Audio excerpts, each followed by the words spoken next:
বিশ্বাস করুন এই রেসিপিটা একবার বাসায় বানিয়ে খেলে আপনি ফুচকা চটপটির স্বাদ টোটালি ভুলে যাবেন। সম্পূর্ণ ঘরোয়া উপকরণ দিয়ে তৈরি, বাজার থেকে আপনাকে একটা জিনিসও কিনতে হবে না। খেতে দুর্দান্ত মজার হয় আর তৈরি করার প্রসেস খুবই ইজি। এই রেসিপিটা তৈরি করার জন্য আমি এখানে নিয়েছি 1 কাপ পরিমাণ মুগ ডাল। আর মুগ ডালগুলোকে প্রায় 1 ঘন্টার মতো পানিতে ভিজিয়ে রেখেছিলাম।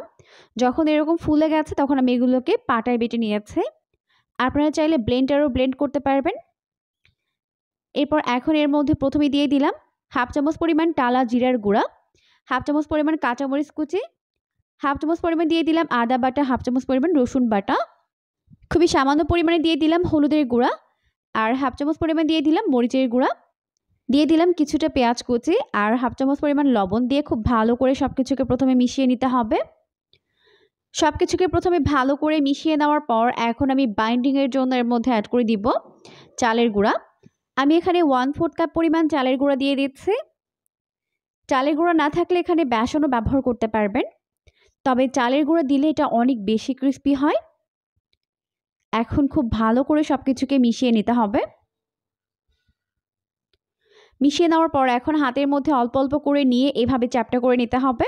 তো হাতের মধ্যে নিয়ে এরকম পাতলা পাতলা করে শেপ দিয়ে নিতে হবে যাতে এগুলো অনেক বেশি ক্রিস্পি হয়।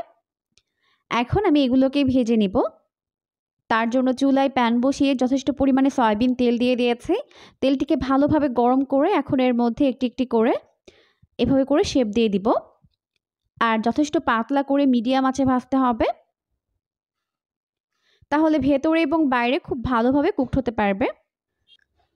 তো এখন একসঙ্গে যতগুলো ধরে আমি দিয়ে দিচ্ছি। আর এভাবে উল্টে পাল্টে দুইটা সাইড এরকম গোল্ডেন ব্রাউন এবং ক্রিস্পি করে ভেজে নিতে হবে। তো উল্টে পাল্টে দুইটা সাইড এরকম ক্রিস্পি করে ভাজা হয়ে গেলে এরপর এগুলোকে ভালোভাবে তেল ঝরিয়ে তেল থেকে উঠিয়ে নিতে হবে। তেল থেকে উঠিয়ে এখন আমি এগুলোকে একটি প্লেটের মধ্যে নিয়ে নিচ্ছি। তো সবগুলো আমি সেমভাবেই ভেজে উঠিয়ে নিয়েছি। এরপর এগুলোকে একটি সাইডে রেখে দিচ্ছি। এরপর চলে এলাম পরবর্তী স্টেপে। তার জন্য একটি বোলের মধ্যে একটু পানি নিয়েছি আর এখন এর মধ্যে কিছু তেঁতুল নিয়ে এটাকে এভাবে চটকে এর কাঠটিকে বের করে নিচ্ছে। এরপর এগুলোকে উঠিয়ে ফেলে দিতে হবে।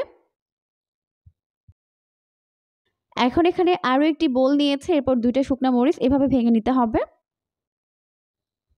শুকনা মরিচ গুঁড়া করে নেওয়ার পর এখন দিয়ে দিচ্ছি কাঁচামরিচ 1 চামচ পরিমাণ, আর দিয়ে দিচ্ছি 1 টেবিল চামচ পরিমাণ চিনি।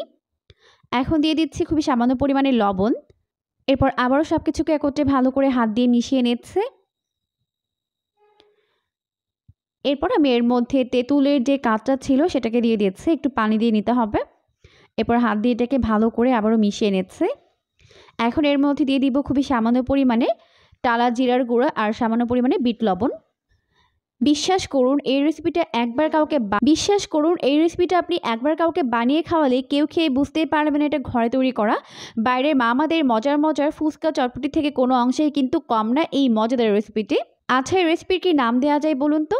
আচ্ছা, নাম না হয় আপনারাই দিয়ে দেন। আমি এখন এই মজাদার রেসিপিটা খেতে থাকি। এটা খেতে যে কি পরিমাণ মজা হয় আপনারা বাসায় ট্রাই করলেই বুঝতে পারবেন। অবশ্যই বাসায় ট্রাই করবেন এবং কেমন হয়েছে তা অবশ্যই আমাকে কমেন্ট সেকশনে জানাতে কিন্তু একদমই ভুলবেন না।